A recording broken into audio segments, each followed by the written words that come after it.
Yo, welcome. So, right now naman guys, I'll be shared sa basketball shoes naman na ginagamit ko na mga non-Kobe's. So, yung mga hindi ko na Kobe's. So, ito na guys yung pagbaragan ko talaga na madalas na ginagamit. And top of the list na meron ako dito na basketball shoes na masasabi ko ring okay siyang gamitin is the LeBron 20 na All-Star. So, as you can see guys, naka-inverted swoosh siya. So, parang Travis siya. So ito ay XDR. So pambaragan din to guys. Pero collector's item na rin kasi to. Tsaka below SRP ko na rin to nagamit. So may mga silica gel pa yung mga sapatos ko guys. So ito masasabi ko sa Lebron 20. Ito yung nakagamit na rin kasi ako 21. So I can say na mas okay itong 20 sa akin. White footer friendly. So next will be the Sub 3. Ito Sabrina 3 to, last sale na lang kasi to guys. Nabili ko to less 30% off sa Nike. XDR din to. Ito ay 11.5. So since wide footer din naman ako, ito ay sumakto rin yung sukat sa akin. Ang ano ko lang dito, ito yung ginamit ko talaga sa mga liga na medyo yung rough yung court. So, XDR naman siya guys. So, ayan. So, matibay talaga. Extra durable. So, itong Lebron, tsaka ito ginagamit ko talaga to pang mga malakasan talaga, pang harabasan to. So, next will be medyo Nike muna tayo na thing. This is the Book 1 na Halloween. So, ayan siya guys. Pwede rin pamorma to. And ang kinagandahan nito, glow in the dark din siya. So, ayan. Di ba? Nice. So, medyo madumi na siya. Pero nililinis ko naman din to palagi. Yun lang yung ano ko sa translucent. Because of the oxidation, medyo minsan talaga the yellowing of the outsole is hindi mo talaga siya mapipigilan. Pero the forma itself of this book one is, I can say, okay na pang hoop shoes to. Next hoop shoe will be the Kai 1 na away. So ito ay Dallas team na Kai. Isa din to guys, I can say na maganda ring shoes. Ito yung hindi ko na Nike na shoes. So ito siya. I can say na masarap siyang gamitin.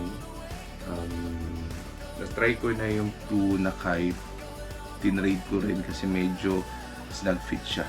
So, this one, I can say it's a comfy at pang malakasan din itong gamitin. Next shoe will be the Saint Flair. Ito, bago lang to guys. Last week ko lang din to nakuha. Naka 50 off sa Tobies. Is the Saint Flair. Size 11 din ako dito.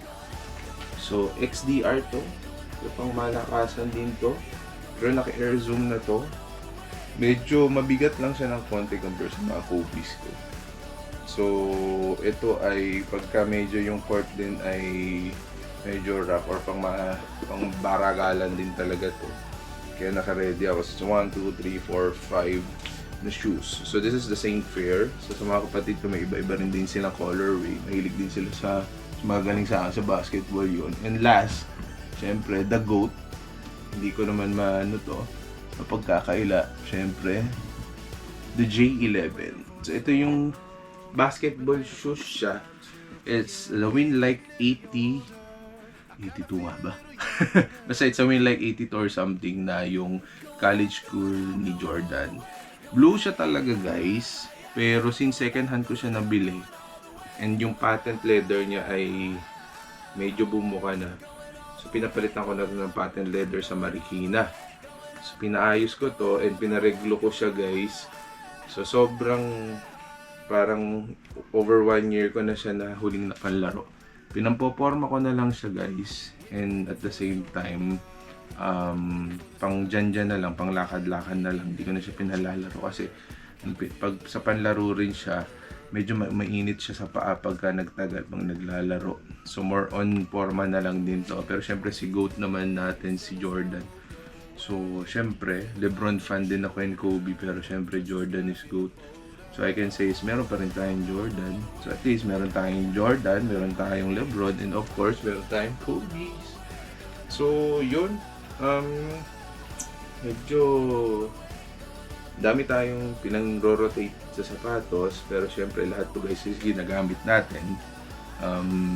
What I can say is, of course, panataling malinis yung mga sapatos, lalo na kung meron kang acrylic box, better guys. Andito na sa loob ng kwarto namin, salamat sa misis ko, naka-aircon sila para syempre prolong din yung life nila. And also may silica gel sila. So what I can say is, since regular papawis naman din tayo, and mga sandigas din tayo na ginagamit natin yung mga basketball shoes natin, ingatan natin siya. Hindi naman biro yung mga presyo nila. And of course, certified octopus, centipede here. But all I can say is enjoy life. And I want to pray for you. Ikaw man na nanonood, Lord. I-bless nyo po yung nanonood ngayon na i-bless nyo pa siya, more provisions, ilayo nyo po siya sa kapahamakan, at kung ano man ngayon yung nangyayari sa mundo, Lord, ingatan nyo po sila at pakita nyo po sa kanila yung pagmamahal nyo, Panginoon. Maraming salamat, Lord. In Jesus' name we pray. Amen. Salamat guys, and God bless. Bye-bye.